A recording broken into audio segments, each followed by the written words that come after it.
আমি যখন পাড়ে উঠলাম ঠিক তখনই বিপরীত দিক থেকে আরেকজন উঠে এল। কে এসেছে তা আমার শরীরের প্রতিটি স্নায়ু মুহূর্তের মধ্যেই বুঝে গেল। আর সেও যে আমাকে চিনে ফেলেছিল সে বিষয়ে আমার কোনো সন্দেহ ছিল না।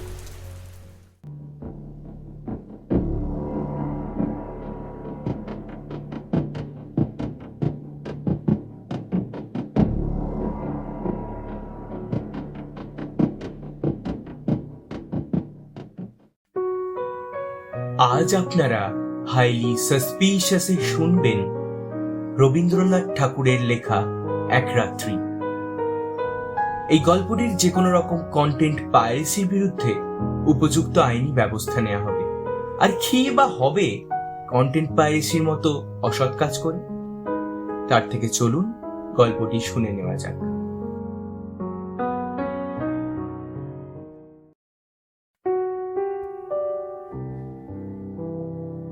সুরবালার সঙ্গে আমি একই পাঠশালায় পড়েছি, একসঙ্গে বউ বউ খেলেছি।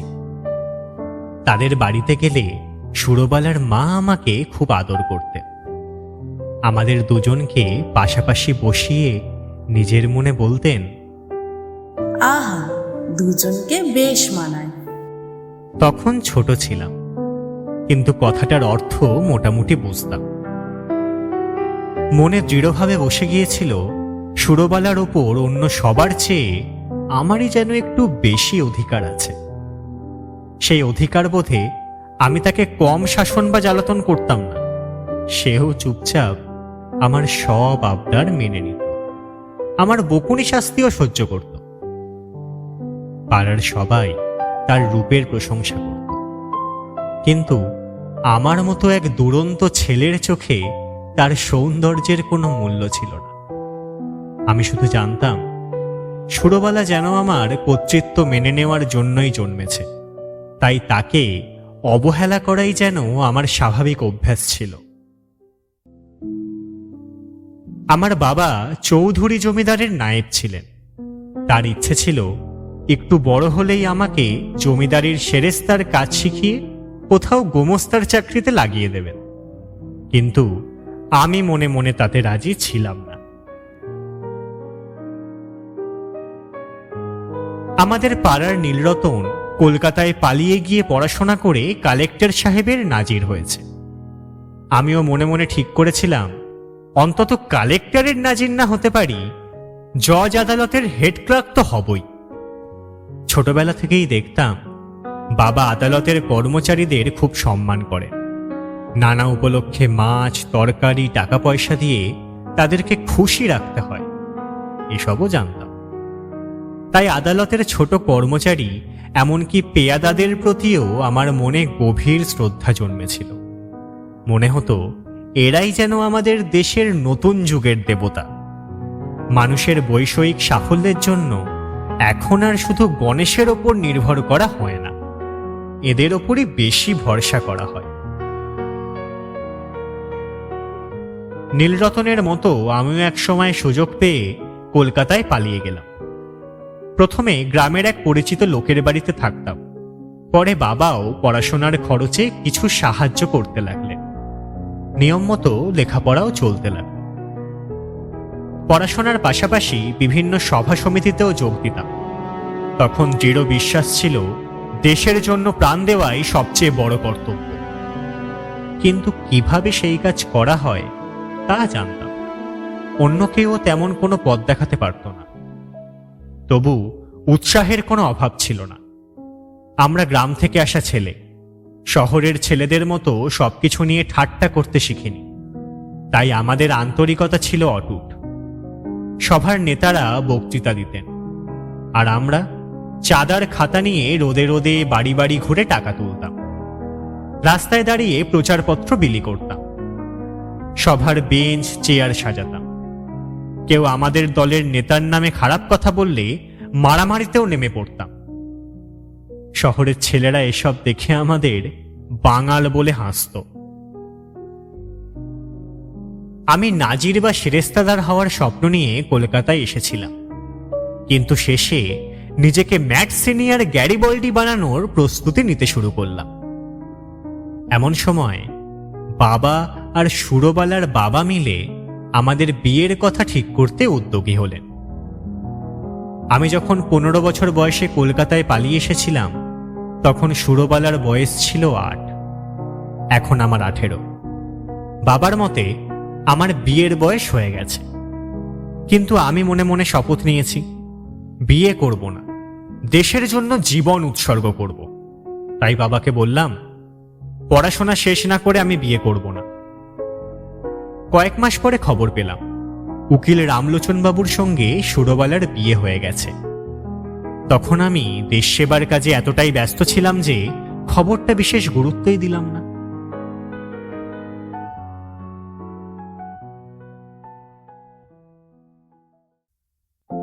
এন্ট্রান্স পরীক্ষা পাশ করেছি, ফার্স্ট আর্টস পরীক্ষা দেব।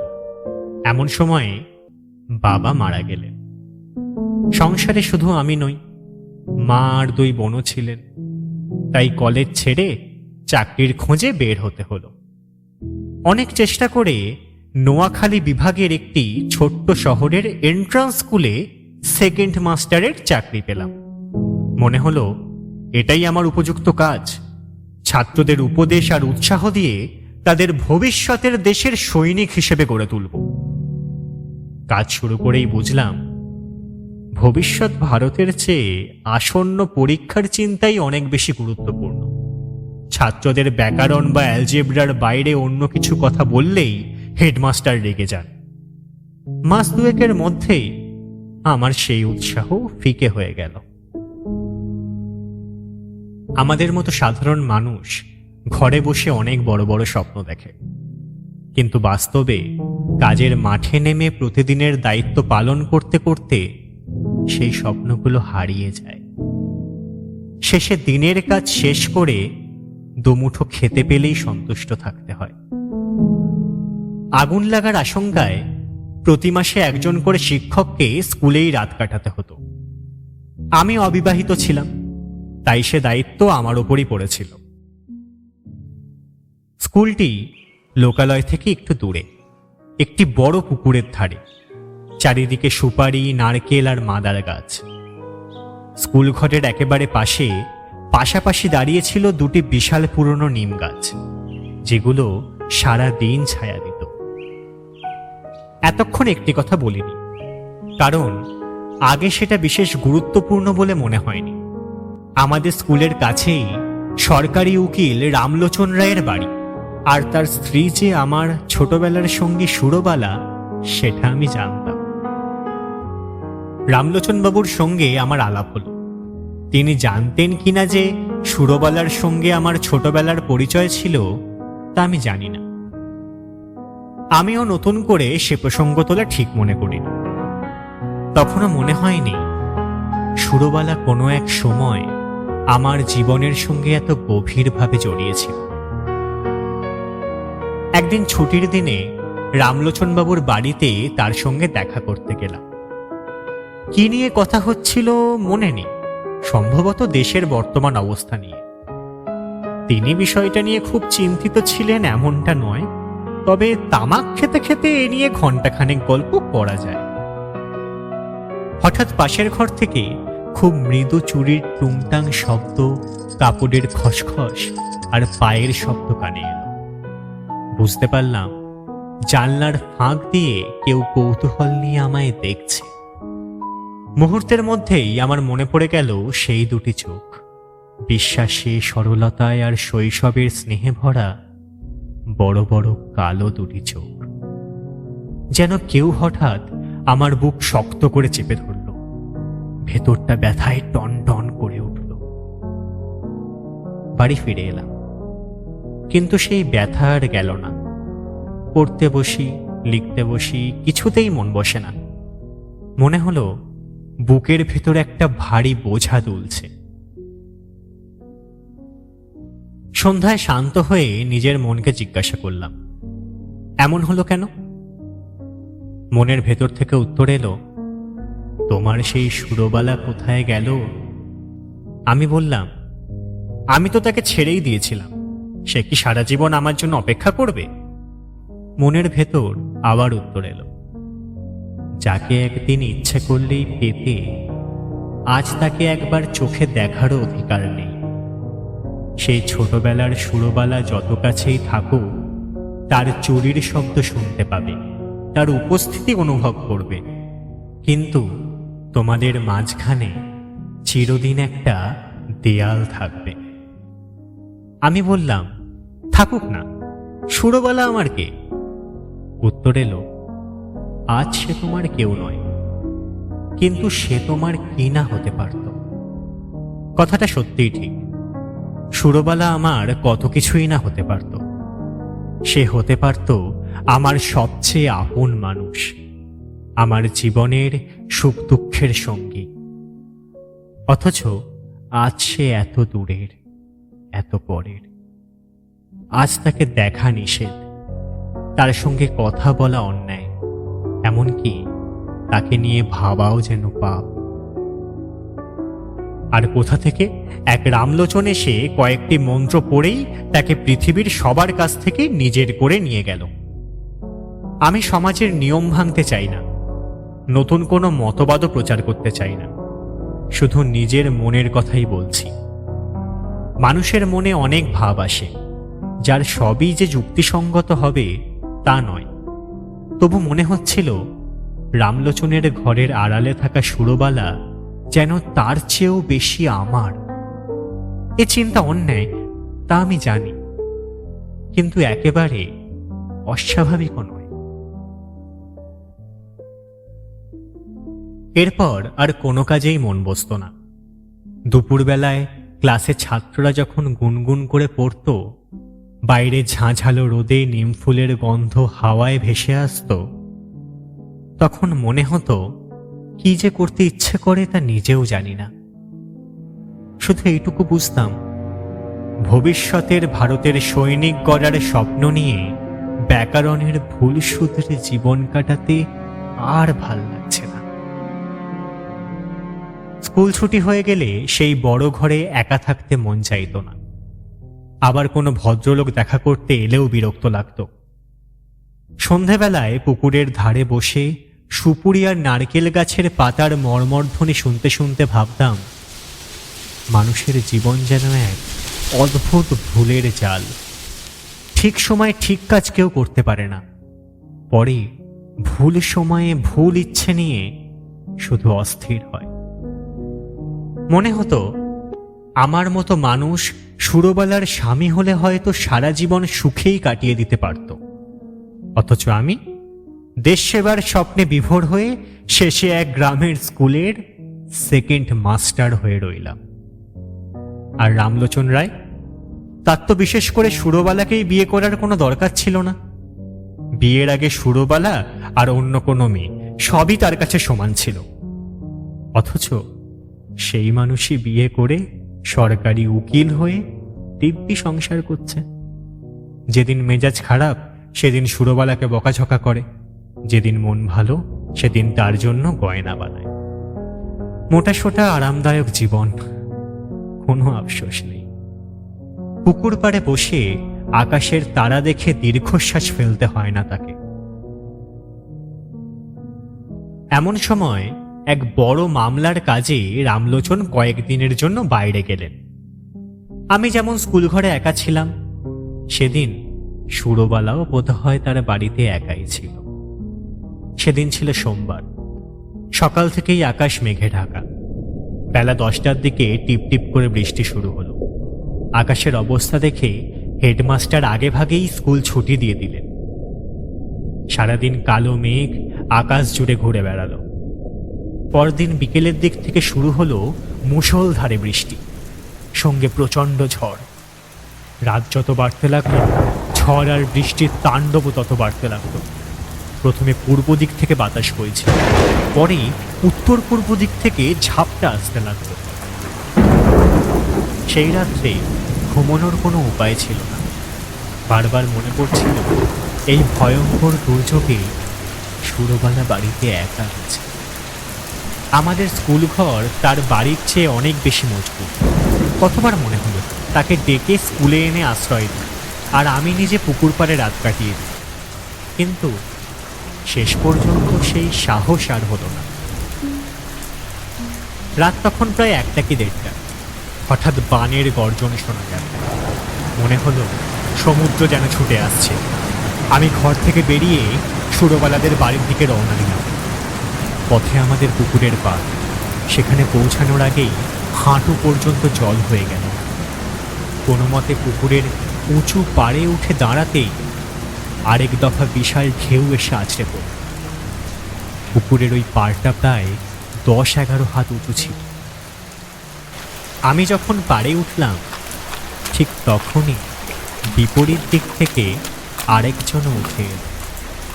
কে এসেছে তা আমার শরীরের প্রতিটি স্নায়ু মুহূর্তের মধ্যেই বুঝে গেল। আর সেও যে আমাকে চিনে ফেলেছিল সে বিষয়ে আমার কোনো সন্দেহ ছিল না। চারিদিক তখন জলের নিচে, কেবল ওই ছোট্ট উঁচু জায়গাটুকু দ্বীপের মতো জেগেছিল। সেই ক্ষুদ্র দ্বীপে আমরা দুজন মানুষ মুখোমুখি দাঁড়িয়ে রইলাম। চারিদিকে তখন যেন প্রলয় নেমেছে। আকাশে কোনো তারা নেই, পৃথিবীর সব আলো নিভে গেছে। এমন সময়ে চাইলে আমরা কথা বলতে পারতাম, কোনো বাধা ছিল না। তবু একজনও একটি কথাও বললাম না। এমনকি একবারও জিজ্ঞেস করলাম না, তুমি ভালো আছো তো?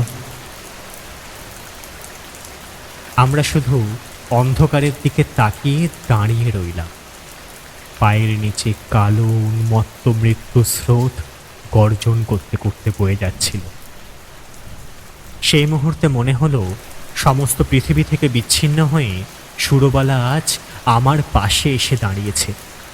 এই ভয়ঙ্কর রাতে আমি ছাড়া তার আর কেউ নেই। শৈশবের সেই সুরবালা যেন বহু জন্মের অন্ধকার পেরিয়ে আবার আমার পাশে ফিরে এসেছে। একদিন জন্মের স্রোত তাকে আমার কাছে এনেছিল, আর আজ মৃত্যুর স্রোত আবার তাকে আমার পাশে এনে দাঁড় করিয়েছে। মনে হচ্ছিল যদি আর একটি বিশাল ঢেউ আসে তাহলে এই সামান্য মাটির টুকরোটুকুও ভেঙে যাবে। তখন আমাদের আলাদা করে রাখার শেষ বন্ধনটুকুও ছিঁড়ে যাবে। আমরা একসঙ্গে ভেসে চলে যাব অজানার পথে। কিন্তু না, সে ঢেউ আর নাই আসুক। সুরবালা তার স্বামী, সংসার, সন্তান, ঘরবাড়ি নিয়ে চিরকাল সুখে থাকুক। আমার আর কিচ্ছু চাওয়ার নেই। কারণ এই একটি রাতে এই মহাপ্রলয়ের প্রান্তে দাঁড়িয়ে আমি এমন এক অনন্ত আনন্দ অনুভব করেছি যা আমার সমগ্র জীবনের আর কোনো দিন আমাকে দিতে পারে। রাত শেষের দিকে ঝড় থেমে গেল, জলও ধীরে ধীরে নেমে গেল। সুরবালা কোনো কথা না বলেই নিজের বাড়ির দিকে চলে গেল। আমিও কোনো কথা না বলে নিজের ঘরে ফিরে এলাম। ফিরে এসে মনে হলো আমি নাজির হতে পারিনি, শেরেস্তাদারও হতে পারিনি, গ্যারিবল্ডিও হতে পারিনি। আমি শুধু একটি ভাঙাচোরা গ্রামের স্কুলের সেকেন্ড মাস্টার। কিন্তু আমার এই তুচ্ছ জীবনে একবারের জন্য এক অনন্ত রাত্রির আবির্ভাব ঘটেছিল। আমার সমগ্র জীবন জুড়ে সেই একটিমাত্র রাতই আমার জীবনের সবচেয়ে বড় প্রাপ্তি, সবচেয়ে গভীর সার্থকতা।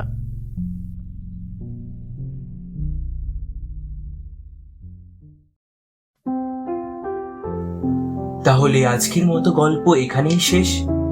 দেখা হচ্ছে পরের সপ্তাহে অন্য নতুন কোনো এক গল্প নিয়ে। গল্পটি কেমন লাগলো কমেন্ট করে মতামত জানাবেন।